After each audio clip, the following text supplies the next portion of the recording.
Okay, so we want to go ahead and go over 3.1 notes for the remote learner. Make sure that you have your notes for 3.1, 3.2, 3.3, and 3.4 for this week, or it's going to be another absence for Wednesday. And currently I'm not, utilizing the two absence situation here. I'm just doing one absence. So if that starts to be a problem as far as the lack of notes, I'm going to start making it two absences for the week. So don't put yourself in that position. Now make sure that you're aware that, of course, you'll be in class on 3.2 notes tomorrow, but on Wednesday there will be an open notes legislative process test. So make sure that you take good notes for tomorrow. All right, with 3.1, we're going to analyze how the rule of law establishes limits on both the governed and those who govern, while holding true to the idea of equal protection under the law. This is already put on here because there again, this is for the most part our I can statement. So there again, you're used to that. Go ahead and write this down, and this can be your I can statement. All right, so we're going to talk about the rule of law. Nobody's above the law. All right, as a result of that, it puts limitations on both the governed and those who govern. This establishes equality when it comes to fair and equal treatment in a court of law. All right, so that's what you need to be able to see. Without the rule of law, there's no way that we can have anywhere, form, or fashion an equal protection under the law. So very important that we implement the rule of law. And so with that, that's going to be the first slide. All right, if you don't feel like you need to write this has been repetitive, but it's okay. Repetition's not a bad thing when it comes to the memorization of things. So if you don't feel like that you need to write that's perfectly fine. If you do, I would at least take the initiative and write the second bulleted point. Please remember that the rule of law, it states that no individual, even the president, is above the law. So officials must base their decision on the law, not personal opinion. As we have been repetitive, no rule of law, there's no way things can be fair, there's no way things can be equal, all right? Things could be corrupt in a hurry. So rule of law is very important when we talk about equal laws. And really all of Unit 3 consists of laws, either how they are, or how they should be equal, how they should be enforced, how they're made. All of that is within this unit, all right? So just go ahead and get sort of in your mind laws when it comes to Unit 3. That's all we talk about in here for this unit, all right? Not a whole lot of assignments, but make sure you get turned in what there again is assigned, and that way you can keep your grade point average higher. Rule of law, there again, nobody is above the law. We can't have fair and equal treatment without rule of law. So over the course of time, this is kind of being more historical here with the 14th Amendment. Over the course of time, there again, it is going to take years to be able to have an establishment as far as equality is concerned. It's going to take an American Civil War. It's going to take the abolition or abolishment of slavery.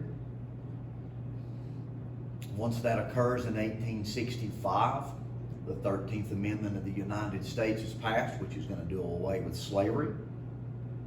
The 14th Amendment 2 years later would be passed, and this is one of the most important amendments in the entire U.S. Constitution. It is mentioned frequently, especially centered in and around civil rights, centered in and around court cases. So it is very important that you understand the 14th Amendment. Now, it is a very lengthy, I think there's 4 sections to the 14th Amendment when you look at its actual text. But these notes sort of summarize a little bit as far as what it's about. Now, the 14th Amendment provides, number one, a definition of citizenship, okay?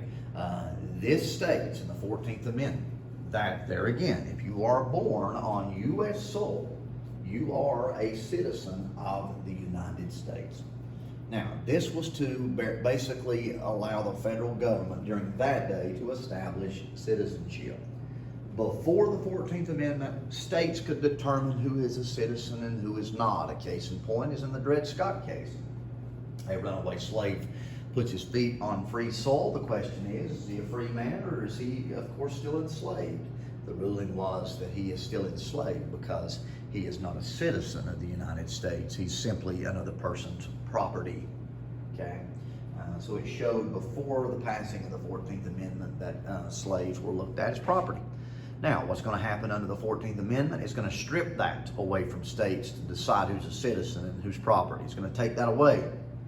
No longer can a state decide who is a citizen and who isn't. The federal government decides, and it states that a person that's born on U.S. soil is an American citizen. Okay, and there again, that was to basically set the standard that all persons born in the U.S. now have been granted citizenship, not by the state, but by the U.S. of A, so to speak.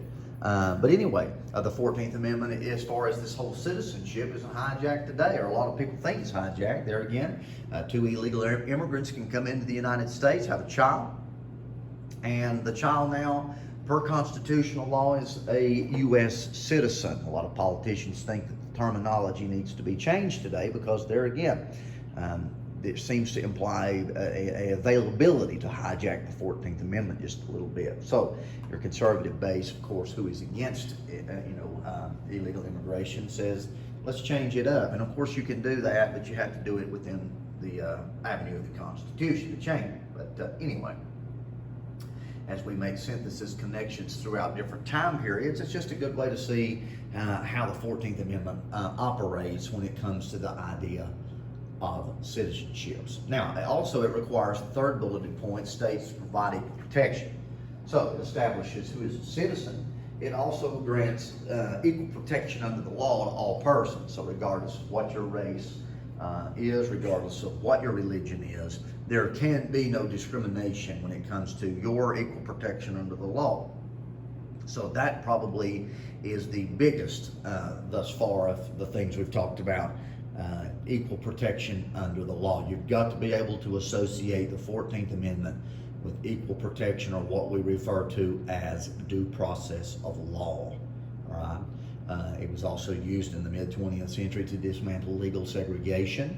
Under Plessy versus Ferguson, please remember it was legal to segregate. That's the Jim Crow era of American history. So from 1890 till 1950s, it was legal to segregate, okay? You wouldn't be breaking the law in doing that. But the 14th Amendment was used in 1954 to help dismantle this idea that separate is equal. Its due process clause has driven many cases around privacy, such as Roe versus Wade. So many state that the 14th Amendment is the most important amendment to the U.S. Constitution. Of course, they're all important, no doubt about it, but you would have to make a play that the 14th definitely would be high up on the list, because there again, it does establish equal protection under the law. Elements such as innocent till proven guilty, the right to a fair trial.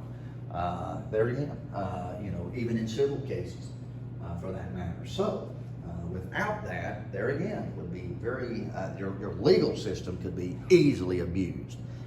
But thanks to the 14th Amendment, we have that. So, you need to see the foundation as to how we have equality in laws. Rule of law number 1, eventually the passing of the 14th Amendment in 1867 is going to establish that. Now, as we jump time periods in this lecture here, you're going to be able to see, as a result of the 14th Amendment and the rule of law, 100 years later, you're going to have laws such as Equal Pay Act of 63.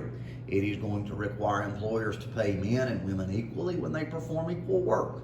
Okay? There again,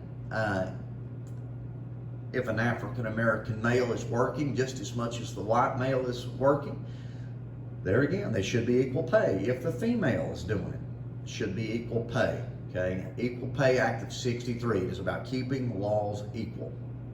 Civil Rights Act of 1964, going to prohibit job discrimination based on race, color, religion, sex, or national origin. You can't discriminate based on a person's race, color, or religion. If there's something that that I don't agree with, case in point, the Davis woman. She disagreed with same-sex marriage. She failed to give them or she didn't give them a marriage license, as she told the magistrates below her that they wasn't going to give one, and that's where she made her mistake.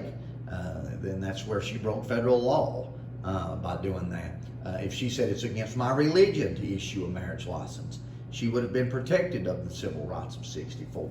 However, when she starts impressing her beliefs on somebody else, that's where she made the violation.